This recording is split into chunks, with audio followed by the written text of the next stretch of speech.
Hey everybody, welcome once again to NoDQ&A video right here on youtube.com/NoDQCAW, and as always, NoDQ.com, your source for the very latest in WWE and TNA, including the big news story this week: CM Punk injured, he has knee surgery, he's out of the TLC pay-per-view. You can find out all the latest updates at NoDQ.com. With that being said, let's get right down to your questions. This first one comes from B-Hinder1. With The Miz and CM Punk's confrontation from this past Monday on Raw, will we see The Miz in the title picture again?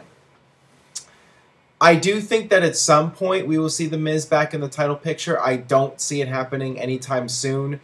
With WrestleMania season coming up, you're having all these big names returning. The Rock, Brock Lesnar, Undertaker. Miz is going to get lost in the shuffle a bit. He's going to be in that mid-card area, at least for the time being. But after WrestleMania, once all the big stars are gone, I could very well see Miz getting a renewed push and getting back into the title picture. Maybe a feud with CM Punk. It was teased on Raw, the little interaction between the two of them. So yeah, it's definitely a possibility, but not anytime soon. This one comes from the Practical. Do you think the CM Punk injury was actually a blessing in disguise? We all knew CM Punk would win in some cheap way against Ryback. I do feel that it was a blessing in disguise. We all know that CM Punk was set to face The Rock at the Royal Rumble, and that match is still happening. CM Punk's injury was only minor. He's only going to be out of action for a couple of weeks. He'll be good to go by the Royal Rumble, but we knew all along that that was the plan, that CM Punk would be facing The Rock. That's what was teased at Raw 1000, so that's the logical match to do. And yeah, I talked about this in the previous video, that it would be a bad idea for CM Punk to beat Ryback for the third time with some sort of screwy finish. So WWE gets himself out of a hole here, but now they have the other issue with Ryback and Team Hell No. By the way, this is spoilers, but I guess it's too late for that. CM Punk is out, so now it's the Shield against Team Hell No and Ryback at TLC.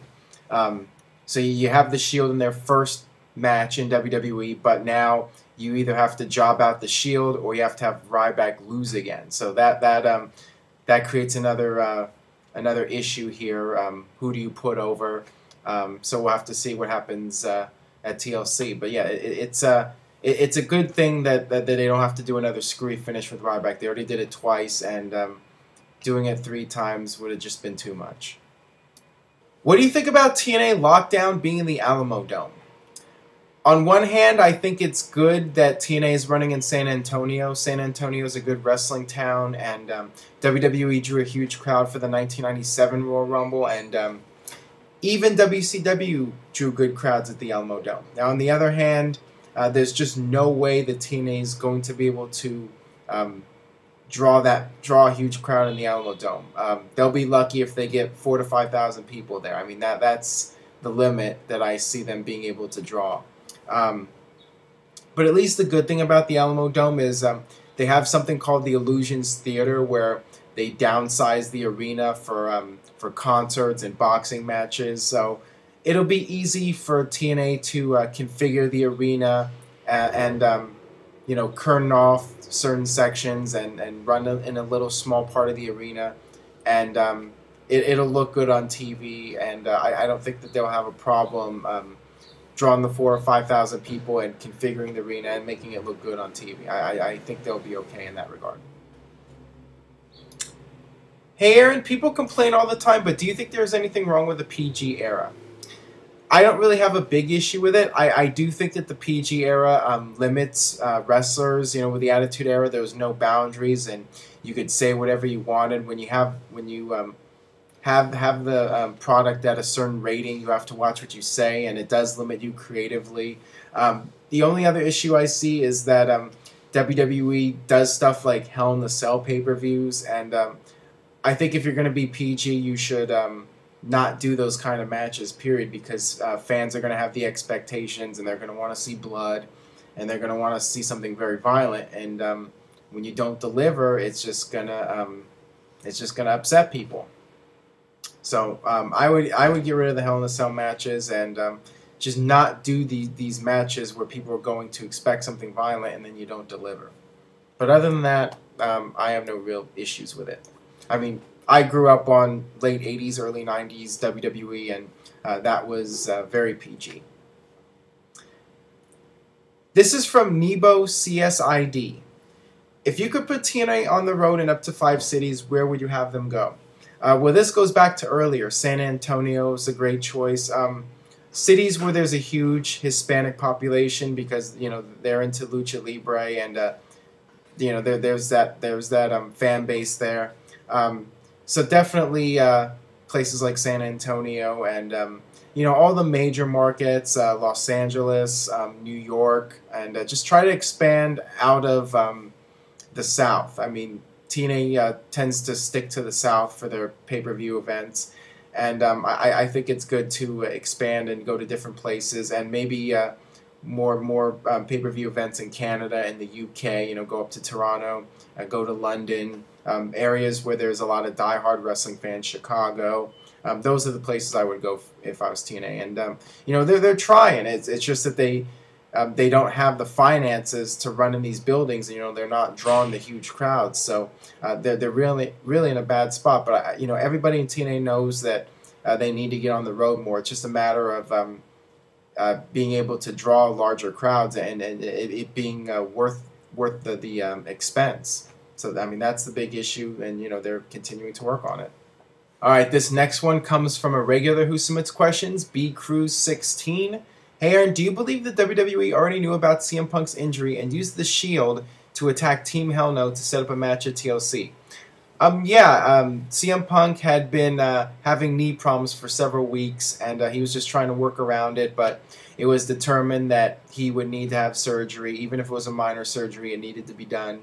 And WWE doesn't want to jeopardize the Royal Rumble match. That's more important than the TLC pay-per-view. So CM Punk had the surgery, and going into Raw this week, WWE knew that there was a good possibility that CM Punk would need surgery. So therefore, they came up with the backup plan, and the backup plan is Team Hell No and Ryback teaming up against the Shield. So there you go. This one comes from Deval David 9. Do you think there will ever be another ECW one-night stand ever again? I don't think so. I think that you leave the memories alone, as the song goes. I think that ECW had its final comeback and had one more pay-per-view and one more run as a brand, and that was it. You got all you could get out of it. It's done. It's in the past. It's time to move forward. I think there's almost 100% chance that there will not be another ECW One Night Stand pay-per-view, at least in WWE. Just don't see it happening. Greetings, Aaron. I got 2 questions. What did you think of the first CM Punk promo last Monday night? And are you enjoying Damian Sandow's Apprentice segments? CM Punk's promo was great. I mean, every week CM Punk always delivers on the mic. That's one of his strongest points. He's a great talker. He rarely screws up his lines. He always delivers on the mic. And as far as Damian Sandow goes, I actually am really enjoying the segments. He asks 2 fairly easy questions, and then the third one is virtually impossible. It reminds me of Ted DiBiase's early run in WWE when they had him giving out money, or they had the fans come out and there's the kid with the basketball and he bounces it 9 times, and then when he goes for the 10th bounce, DiBiase kicks it out of his hand. So it's kind of similar to that. I like it a lot. I think it makes for entertaining television. I think it's very effective in getting Damian Sandow over as a heel. So I really enjoy those segments. This one comes from Andrew Holly 1. What do you guys mean on NoDQ.com that Sin Cara was blown up badly? The term blown up just means that a guy is physically exhausted, and it's usually seen as a negative in the sense that the wrestler is out of shape or not conditioning himself properly. He should have enough energy to be able to go out there and work an extended match, and that's why people over the years consider guys like Ric Flair to be great workers, because he could go out there, somebody like Ric Flair could go out there and perform for an hour and not get tired. So he really had that conditioning, and yeah, so I mean that's just all there is to that. All right, that'll wrap it up for this edition of No DQ&A Video. Thanks as always for watching. Make sure you subscribe, youtube.com/NoDQ&AV. Tell a friend on Facebook or Twitter. Keep spreading the word about No DQ&A Video. And we got the No DQ year-end awards going on right now. We're adding a new poll every day, so make sure you check out NoDQ.com and vote. Keep voting. Keep spreading the word about the polls. And check out all the videos. I give my opinions on who should win each category. So make sure you subscribe, youtube.com/NoDQ&AV. And I'll see you next time for more No DQ&A Video.